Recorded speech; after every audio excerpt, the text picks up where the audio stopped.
Եթե նախորդ տարում ավելացված արժեքի հարկի շեմը կամ որ նույնը ավելացված արժեքի հարկին փոխարինող հաստատագրված վճարներով հարկվող սուբյեկտների հասույթը չի գերազանցել 58 միլիոն 35 հազար դրամ, նման սուբյեկտները հարկայինի հետ կաշխատեն հարկման այլ մեխանիզմով։ Հարկային վարչարարության արդյունավետ գործիքներից մեկն էլ ոլորտի պատասխանատուները փոքր ու միջին ձեռնարկատիրությունների ընդհանուր հարկման դաշտ մտնելն են համարում։ Հարկայինի եւ հարկատուի միջև նոր աշխատավոճին տնտեսվարողներից շատերն արդեն պատրաստ են։ Արդեն շրջանառության 1%-ը իմ կարծիքով համ մեզ ավելի ձեռնտու կլինի, ճիշտ է, դեռ նոր է, որոշակի ոչ մի բան չեմ կարող ասել, բայց իմ հաշվարկներով մեզ ավելի ձեռնտու կլինի, քան թե նախկինում ձևով աշխատել։ Ընդհանուր հարկման դաշտը կբերի վարչարարության ուժեղացմանը, նշում են ոլորտի պատասխանատուները։ Հիմնական թիրախ մնում են գերշահույթ ստացող ընկերությունները, իսկ փոքր ու միջին բիզնեսի դիրքերը փորձելու են բարելավել։ Տնտեսվարողները հույս ունեն, որ հարկման նոր մեխանիզմը դրական անդրադարձ կունենա իրենց գործունեության վրա։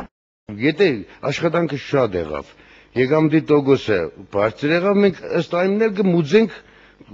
ինչքանով մեզ հասանելիք գումար է, ինչքանով մենք արդեն մեր ՀԴՄ-ներով կերևա մեր աշխատանքի չափը։ Ըստ դրան է կմուծենք, իսկ պետության կողմից սահմանած 57 միլիոնի սահմանագիծը եթե կանցնենք, այդ ժամանակ արդեն ուրիշ բան է։ Պարզ մեխանիզմ է, հասկանալի, ըմբռնելի։ Հիմա այս ներկայիս մեր գործարարների երևի ես էլ նրանց մեջ եմ մտնում, թե շատ դժվար է վարչարարություններին, բայց այս